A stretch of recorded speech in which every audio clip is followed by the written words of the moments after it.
Welcome back, friends. Today I'll give you a little information about how we do uh, predictions in general. Now, let us say we have going to have a look at the Nifty for this week, right? Beginning November 24. A very important week, I would say. There are many ways in which I can do the analysis. And let me tell you what many people try and do. Some people look at technicals. They look at how many contracts FIIs have bought or sold, how many the clients have bought, they sold, right? What has been the addition, and how much on, say, Friday, how much was on Thursday, what is the general trend, what is that all indicating, and what are the resistance zones, the support zones. All this is important. But in my opinion, that is itself not sufficient to give you a perfect view of the markets. There is another way to look at it. You look at the scenario in general, the fundamentals which are there at certain points of time. For example, right now we are looking at the probability of a US-India trade deal, and the entire enthusiasm has come up because of that. But we saw on Friday, last 1 hour, we saw the rupee lose good amount. It crossed 89.4 to a dollar, which is an all-time low for the rupee. So there are forex and other considerations also which have come into play. They keep coming into play. Now, the next level is 90 rupees a dollar, and that's a very important psychological level. If the rupee were to go to as low as, let's say, 90.2, 90.3. Once it crosses 90, I think that will be a big psychological blow to the market. Thirdly, the FIIs, when they are investing in India, then they are going to take the money out in conversion of the Indian currency back into the greenback. So if the Indian currency is falling, and the currency in which they have invested their money is going to fall, naturally, when they convert it back to the home currency, they will be losing value. This is another important consideration. The fourth consideration is what you can see in the world around you. So in this case, and there are algorithms which are based on taking all these into considerations. So we look at it, the probability of a Federal Reserve rate cut because of one Fed official speaking up. On Friday, you saw the entire American market go up. So cut in interest rates is normally very market friendly measure, and people are expecting a Fed rate cut with a higher probability in December meeting. We also have the UK budget coming on the 26th, and they have a lot of deficit. So they are hoping that Keir Starmer and the finance minister is going to raise taxes in this budget. If they do, then that's going to lead to opposition. But at least there will be an attempt to cut the deficit. If they do not raise taxes, then that's also a problem. Then the deficit is going to go up further. So this budget, UK budget, is a very crucial one. This is another parameter. You look at the world around you, you see. And then there is the sixth way is to look at astrological events, right? And you find so many astrologers right now talking about doomsday scenario, that all the planets are retrograde, or most of them, at least visible ones, right? That so many planets retrograde has never happened before, and you will see that even Mercury is turned retrograde, and Saturn is retrograde, and Jupiter is retrograde. Jupiter is fallen. All the planets are retrograde, so that's not very good for the world economy. If you go to see that during retrograde measure, also many planets, they give good results to the stock markets, if you were to look at it from a pure astrological perspective. Besides, all of them are not retrograde at this point of time. I think if you may go back and check, I think Saturn is turning direct in a few days. So it's not, it's a holistic view. You don't take just one view and try to just look at charts and what FII contracts are there, they are not there. That's not the right way.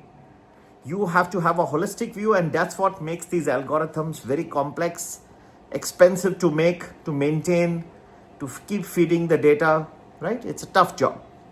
Now, one thing that definitely comes to my mind, which I would like to point out in this particular video, is that the Tejas crash that took place in Dubai on Friday, a lot of things happened in that last 1 hour, 2:30 to 3:30. I think the astrologers should see there was something really wrong.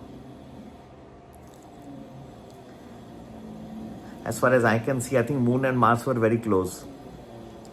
That's another thing. Keep it with yourself, don't tell anyone. At least not the astrologers. The unfortunate fatal crash of the Tejas fighter jet at the Dubai Air Show has thrown a rather shadow on a concerted drive to push Indian arms exports to the world, with the indigenous aircraft being showcased as an example of homegrown technology. I think this has come at a very wrong time. The defense exports stand at 23,600 crores, as India has set its sights on 50,000 crores a year by 2029. The Tejas, which has emerged from a rather troubled history, filled with delays and technological challenges, to a success story with orders for 180 advanced versions being placed by the Indian Air Force.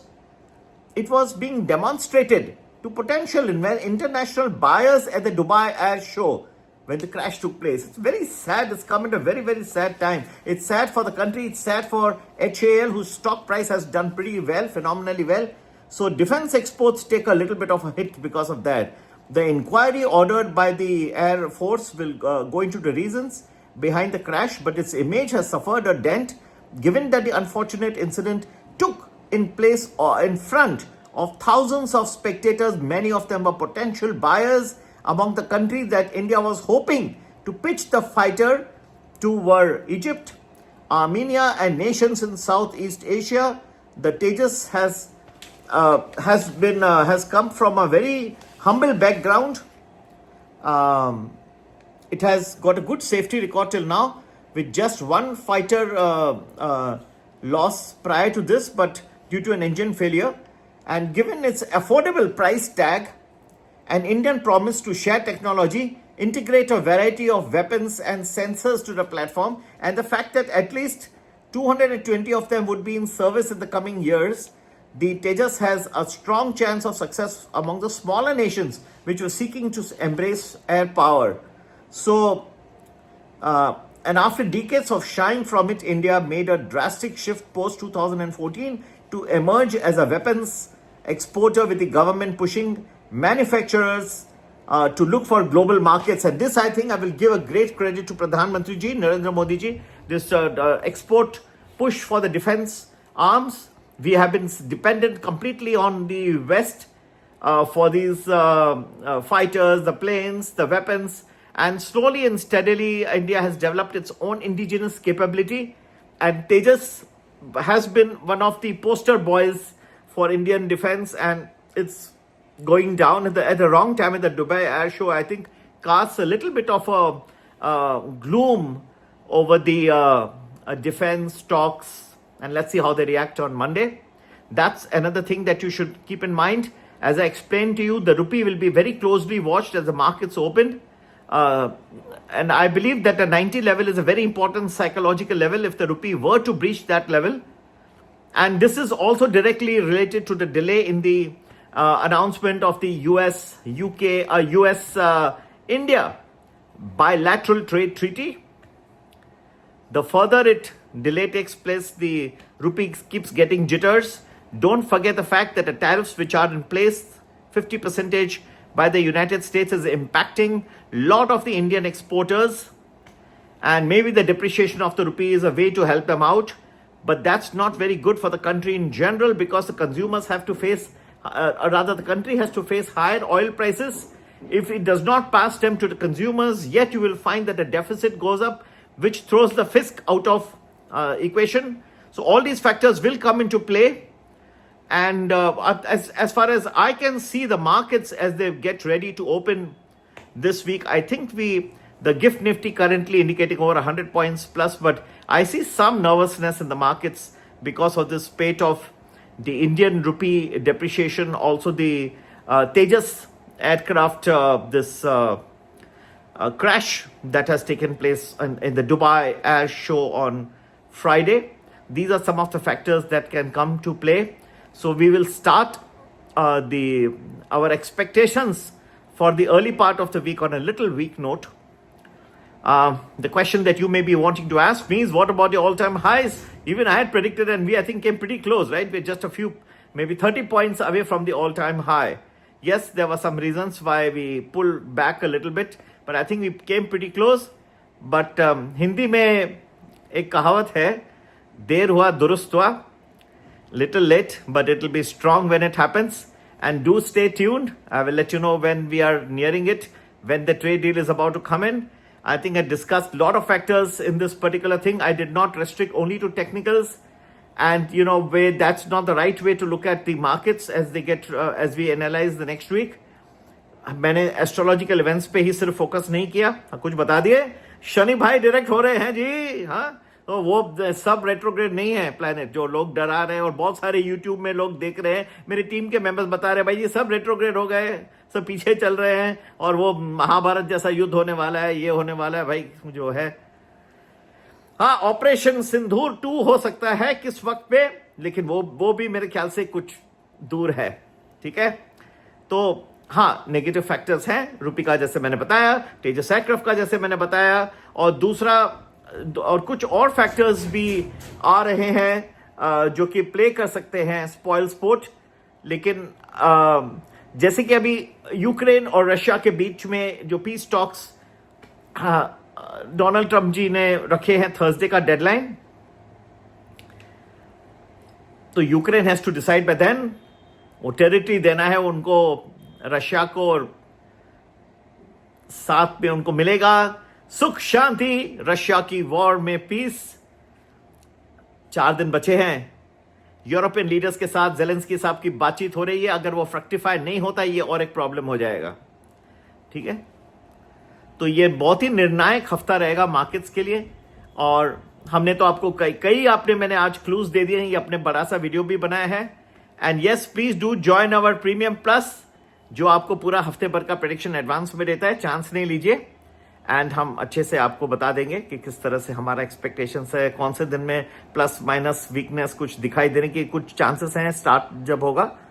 हालांकि gift Nifty इस वक्त 100 points ऊपर दिखा रहा है, लेकिन फिर भी कुछ चिन्ह हैं जो इरप्ट होकर आपको टाइम टू टाइम परेशान कर सकते हैं। संपर्क करने का नंबर व्हाट्सएप करें 9820861044। नमस्ते, जय हिंद, जय भारत।